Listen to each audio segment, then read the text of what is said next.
Hello बच्चों, कैसे आप सब। Welcome to my channel biology blueprint by Megha Sharma. आज जो एक बच्चे का डाउट था कैस्ट्रेशन को लेकर के, तो उसी की वीडियो अपलोड कर रही हूँ। थैंक यू सो मच कि आपने मुझे कमेंट करके अपना डाउट पूछा। I am very very happy for that. तो उस बच्चे का क्वेश्चन था कि removal of gonads can not be considered as a contraceptive option in males. क्यों हम उसको परमानेंट मेथड जो है उसको हम एज अ बर्थ कंट्रोल या कॉन्ट्रासेप्टिव मेथड यूज नहीं कर सकते हैं। क्यों उसको मतलब एज कैसे कंसीडर नहीं कर सकते हैं। तो यहाँ पर देखिए, ये as it is same question जो है हमारी एनसीईआरटी में दिया हुआ है। Removal of gonads can not be considered as a contraceptive option. तो इसका जो है आंसर सिर्फ 2 वर्ड्स में हम आपको अच्छे से समझा सकते हैं कि भई एक तो रिमूवल ऑफ गोनाड्स का मतलब क्या होता है कि भई हम टेस्टिस को फीमेल्स में टेस्टिस को रिमूव कर देते हैं परमानेंटली, और फीमेल्स की अगर बात करें तो हम ओवेरी को परमानेंटली रिमूव कर देते हैं। ठीक है? जो मेल्स में टेस्टिस को रिमूव करना होता है जिसे हम क्या बोल देते हैं, कैस्ट्रेशन। राइट? उस मेथड को हम क्या बोलते हैं, कैस्ट्रेशन मेथड बोलते हैं। अब वो ये कह रहा है कि हम इसको as a permanent birth control method क्यों नहीं यूज कर सकते। तो इसका फर्स्ट पॉइंट का जो आंसर आएगा वो होगा इरिवर्सिबल, क्योंकि एक बार जब हमने टेस्टिस रिमूव करा दिया तो फिर से उसमें वो स्पर्मेटोजेनेसिस प्रोसेस नहीं होगी, स्पर्म नहीं बनेंगे। क्लियर है? तो सेकंड पॉइंट आता है आपका कि इट कॉज इनफर्टिलिटी।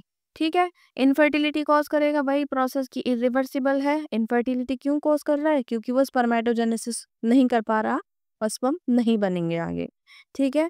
अब देखो, जो ये कैस्ट्रेशन होता है कि अगर आपने टेस्टिस को रिमूव कर दिया तो हमारी जो मेल्स में या फीमेल्स में जो नेसेसरी हॉर्मोन्स होंगे वो भी क्या होंगे, उनकी भी कमी हो जाएगी, वो नहीं बनेंगे।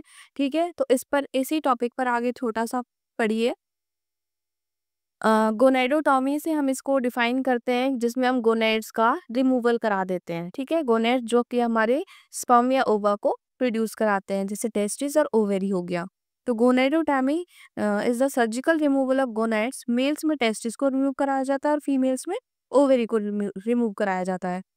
टेस्टिस को रिमूव कराने को हम क्या बोलते हैं, कैस्ट्रेशन। वहीं ओवेरी को रिमूव कराने को हम स्पेइंग बोलते हैं। ओवेरी के बारे में ज्यादा नहीं पढ़ा जाता जितना हम कैस्ट्रेशन के बारे में पढ़ते हैं। ठीक है? यहाँ देखिए, टेस्टिस जो है यहाँ जी ये परमानेंट मेथड है, नो स्पर्म प्रोडक्शन।